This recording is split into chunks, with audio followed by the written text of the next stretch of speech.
Dielectric પદાર્થ એને કેપેસિટરની બે પ્લેટ વચ્ચે મૂકતા મળતું કેપેસિટન્સ કેટલું? શું થાય ડાઇલેક્ટ્રિક પદાર્થ મૂકીએ તો? પહેલા તો ડાઇલેક્ટ્રિક પદાર્થ કોને કહેવાય? તો કે અવાહક પદાર્થ. અવાહક પદાર્થ એટલે શું? જે પદાર્થમાં મુક્ત ઇલેક્ટ્રોન ન હોય એને અવાહક કહેવાય, અને મુક્ત ઇલેક્ટ્રોન હોય એને સુવાહક કહેવાય. તેથી અવાહક પદાર્થ એ જ ડાઇલેક્ટ્રિક પદાર્થ. આ ડાઇલેક્ટ્રિક પદાર્થના બે પ્રકાર છે, એક ધ્રુવીય ડાઇલેક્ટ્રિક પદાર્થ અને બીજો પ્રકાર છે અધ્રુવીય.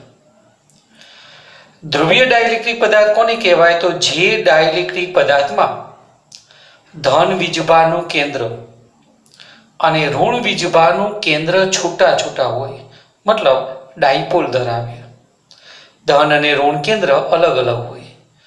તો આવા પદાર્થને, આવો જે ડાઇલેક્ટ્રિક પદાર્થ હોય ને એને ધ્રુવીય કહેવાય. ઉદાહરણ તરીકે H2O, HCl વગેરે.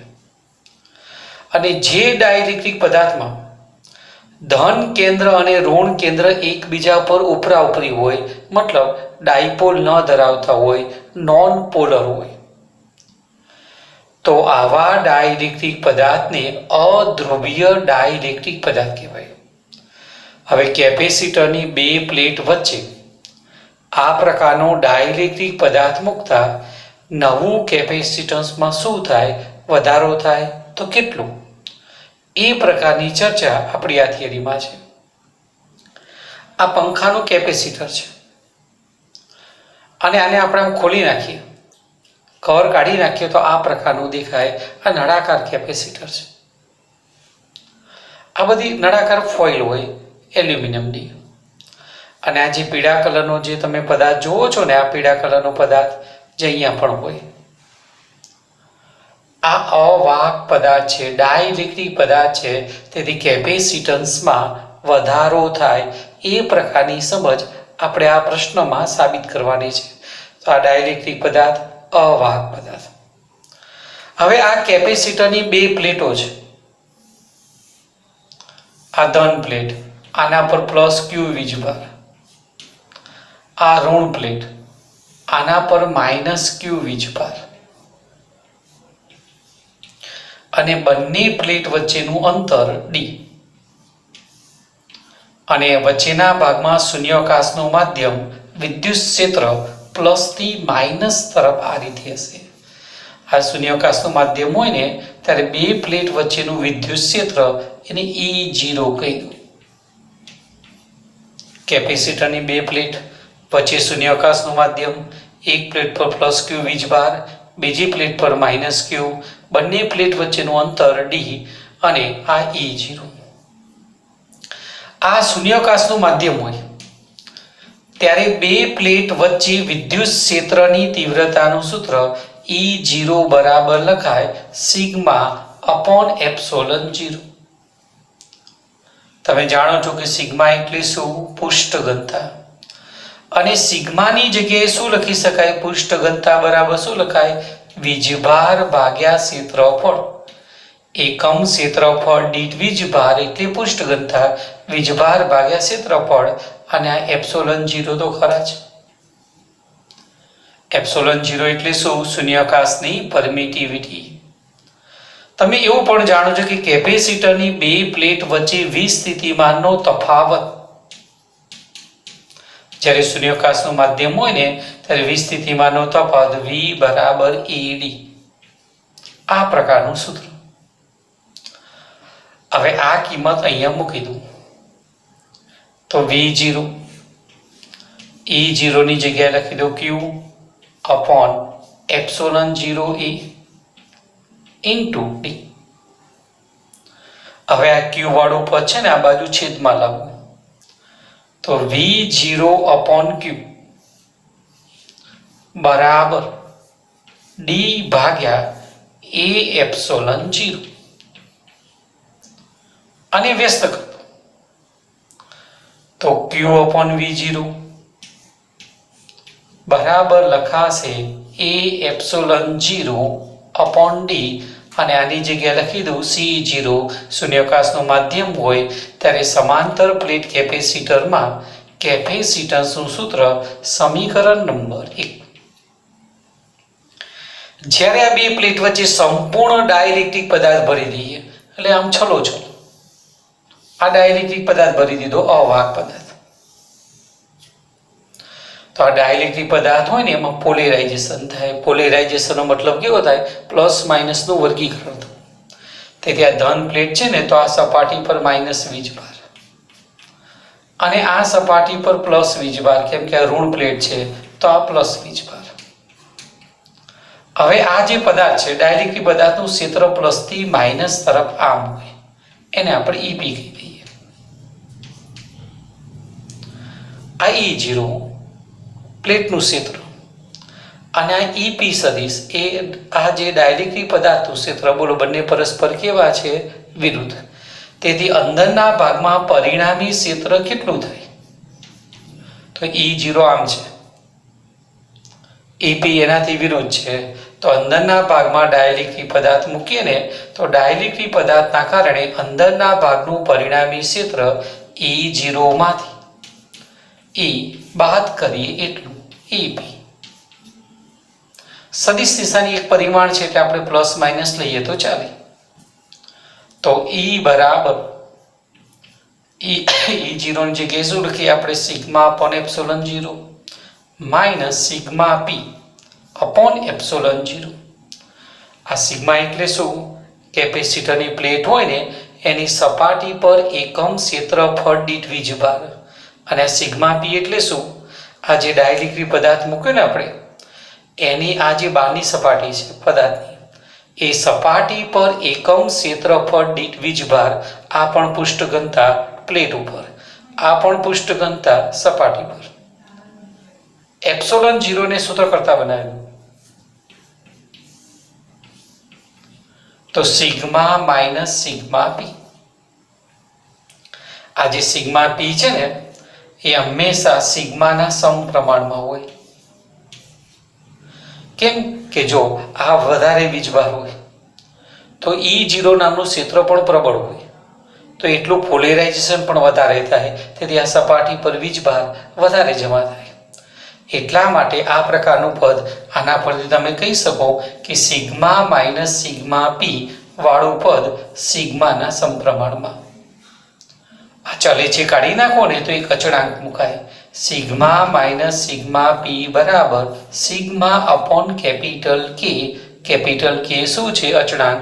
જે ડાઇલેક્ટ્રિક પદાર્થ છે ને એની લાક્ષણિકતા પર આધારિત એક અચળાંક તરીકે ઓળખાય. આ જે કિંમત છે ને સિગ્મા માઇનસ સિગ્મા પી બરાબર સિગ્મા અપોન કેપિટલ કે, એ અહીંયા આપણે મૂકી દઈએ. તો E બરાબર સિગ્મા માઇનસ સિગ્મા પી ની જગ્યાએ શું લખી દઉં? Sigma upon k. અને આ એપ્સિલોન 0 તો ખરા છે. તમે જાણો છો કે સિગ્માની જગ્યાએ શું લખાય? Q અપોન A વીજભાર ભાગ્યા ક્ષેત્રફળ. આ એપ્સિલોન 0 કે તો ખરા છે. હવે કેપેસિટરની બે પ્લેટ વચ્ચે V સ્થિતિમાન V બરાબર ED. ચલો આ E ની કિંમત છે ને મૂકી દે. પરિણામી ક્ષેત્ર આપણે વચ્ચે ડાઇલેક્ટ્રિક પદાર્થ ભરી દીધું. તો હવે બે પ્લેટ વચ્ચે V સ્થિતિમાનનો તફાવત V બરાબર Q upon epsilon 0 K A into D. આ Q વાળું પદ આ બાજુ છેદમાં જવા દો તો V અપોન Q બરાબર શું લખાશે? D છેદમાં K A એપ્સિલોન 0. હવે આને વ્યસ્ત કરો તો Q અપોન V બરાબર લખાશે K A epsilon 0 upon D. તમે સમજી શકો છો કે Q અપોન V ની જગ્યાએ શું લખાય? કેપેસિટન્સ C બરાબર K. અને A એપ્સિલોન 0 અપોન D ની જગ્યાએ શું લખી શકાય? C0. તેથી અહીંયા લખી દઉં C0. આમ ડાઇલેક્ટ્રિક પદાર્થ મૂકીએ ને તો કેપેસિટન્સ કેટલા ગણું થાય? K ગણું. અવાહક પદાર્થ હોય ને એનું K greater than 1 હોય. તેથી K ની કિંમત જેટલી હોય એટલા ઘણું કેપેસિટન્સ થાય, આ પ્રકારનું પદ. બીજું આ થિયરીમાં એ પણ સમજી લો કે હંમેશા આ પ્રકારનું પણ સૂત્ર આવે, E બરાબર E0 ભાગ્યા K. મતલબ ડાઇલેક્ટ્રિક પદાર્થ મૂકો ને તો વિદ્યુત ક્ષેત્ર કેટલામાં ભાગનું થઈ જાય? K માં ભાગનું. કેપેસિટન્સ કેટલા ગણું થાય? K ગણું. આ K બરાબર લખાય, જો આના પરથી વિચારીએ તો K બરાબર લખાય C/C0. મતલબ K બરાબર આના પરથી વ્યાખ્યા બનાવીએ તો ડાઇલેક્ટ્રિક પદાર્થ મૂકીએ ત્યારે મળતું કેપેસિટન્સ અને શૂન્યાવકાશનું માધ્યમ હોય બે પ્લેટ વચ્ચે મળતા કેપેસિટન્સનો ગુણોત્તર બરાબર ε/ε0. એપ્સિલોન એટલે જે ડાઇલેક્ટ્રિક પદાર્થ મૂક્યો ને એની પરમિટિવિટી અને શૂન્યાવકાશની પરમિટિવિટીનો ગુણોત્તર, આને K કહેવાય. અવાહક પદાર્થનો K જેનું સૌથી વધુ હોય એવો અવાહક પદાર્થ જો આપણે બે પ્લેટ વચ્ચે મૂકીએ ને તો કેપેસિટન્સ પણ એટલા ગણું થાય. વિદ્યાર્થી મિત્રો, કેપેસિટરની જે આપણી થિયરી આવી એના હું સૂત્ર તમને લખું છું, એ તમારે સૂત્ર યાદ રાખવાના છે. કેપેસિટન્સ C બરાબર લખાય Q/V.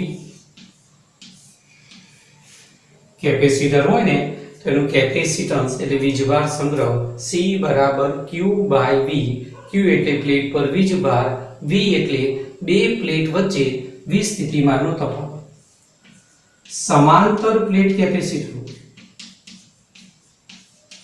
અને બે પ્લેટ વચ્ચે શૂન્યાવકાશનું માધ્યમ હોય ત્યારે કેપેસિટન્સનું સૂત્ર C બરાબર A/ε0/d લખાય. બે પ્લેટ વચ્ચે હવા કે શૂન્યાવકાશનું માધ્યમ હોય ત્યારે કેપેસિટન્સનું સૂત્ર આ પ્રકારનું. જો બે પ્લેટ વચ્ચે સંપૂર્ણ ડાઇલેક્ટ્રિક પદાર્થ ભરેલો એટલે છલોછલ બે પ્લેટને અડીને ભરેલો, બે પ્લેટ હોય ને એના વચ્ચેના ભાગમાં ડાઇલેક્ટ્રિક પદાર્થ સંપૂર્ણ છલોછલ, તો કેપેસિટન્સ C બરાબર લખાય A/ε/d અથવા લખાય C બરાબર K/ε0/d.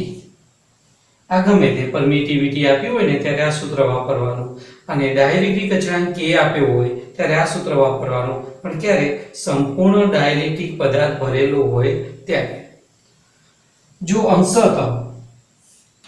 અંશતઃ ડાઇલેક્ટ્રિક પદાર્થ ભરેલો હોય, કેપેસિટરની બે પ્લેટ વચ્ચે અંશતઃ પદાર્થ હોય, તો કેપેસિટન્સ C નું સૂત્ર આ પ્રકારનું થાય A/ε0/d - t વત્તા t/k. એટલે સંપૂર્ણ નહીં પણ અંશતઃ ડાઇલેક્ટ્રિક પદાર્થ હોય એ ડાઇલેક્ટ્રિક પદાર્થની જાડાઈ t, બે પ્લેટ વચ્ચેનું અંતર d, ત્યારે આ પ્રકારનું સૂત્ર હોય. પણ જો આ રીતે વિચારી શકાય તો ડાઇલેક્ટ્રિક પદાર્થ અંશતઃ હોય ને તો C બરાબર લખાય A/ε0/d. d એટલે બે પ્લેટ વચ્ચેનું અંતર, t જાડાઈ, આ પ્રકારનું સૂત્ર આવે.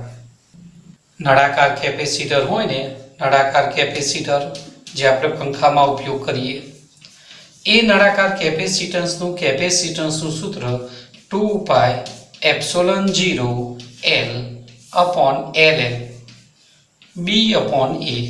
B એટલે શું? બહારનો જે નળાકાર હોય એની ત્રિજ્યા, આ અંદરનો નળાકાર. ln એટલે પ્રાકૃતિક લોગેરિધમ, e આધારવાળો લોગ. ગોળાકાર કેપેસિટર હોય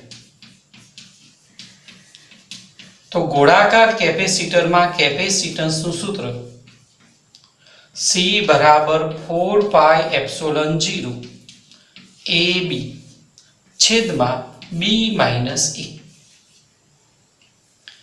ગોળાકાર કેપેસિટર, પૃથ્વી છે ને એ ગોળાકાર કેપેસિટર છે, પણ પૃથ્વીમાં બીજા નંબરનું જે તંત્ર છે શું વાકી અનંત અંતરે વિચારાય, મતલબ b ની કિંમત ઇન્ફિનિટી લેવાય. એટલા માટે પૃથ્વીની જેમ કોઈ પદાર્થ વીજભાર ધરાવતો હોય અને બીજું તંત્ર અનંત અંતરે હોય ત્યારે કોઈ પણ ટૂંકો પ્રશ્ન પૃથ્વી માટે પૂછાય તો કેપેસિટન્સ સી બરાબર લખાય પૃથ્વીની ત્રિજ્યા r/k.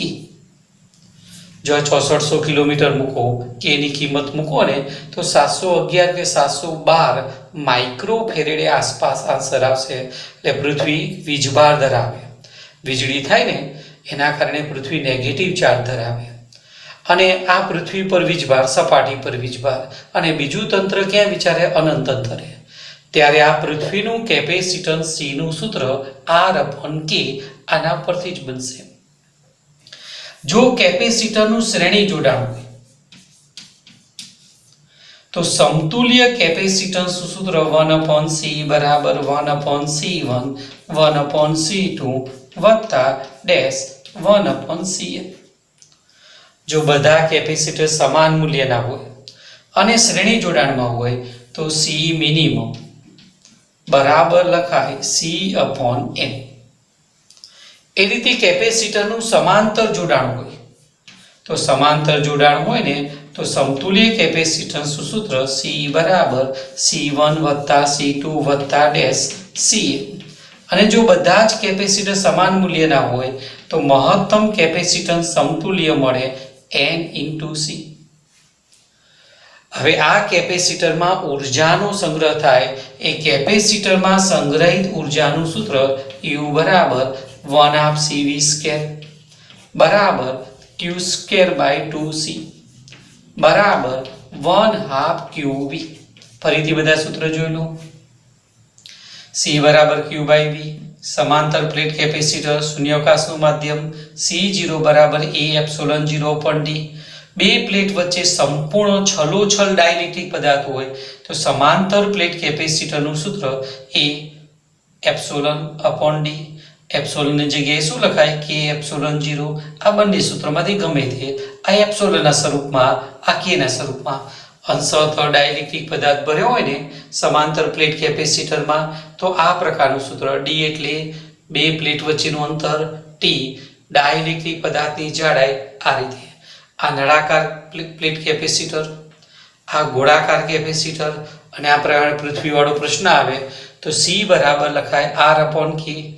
કેપેસિટરનું શ્રેણી જોડાણ ત્યારે આ પ્રકારનું સૂત્ર સમતુલ્ય કેપેસિટન્સ કેવું મળે? નાનું મળે, નાનાથી પણ નાનું. સમાંતર જોડાણ હોય તો સમતુલ્યનો જવાબ કેવો આવે? સરવાળો થાય છે ને એટલે મોટાથી પણ મોટો. જો બધા કેપેસિટર સમાન મૂલ્યના હોય તો સી મિનિમમ બરાબર શું લખાય? c/n. બધા કેપેસિટર સમાન મૂલ્યના હોય તો સી મેક્સિમમ બરાબર લખાય n/c. કેપેસિટરમાં સંગ્રહિત ઉર્જાના ત્રણ સૂત્ર 1/2CV², Q²/2C અને 1/2QV.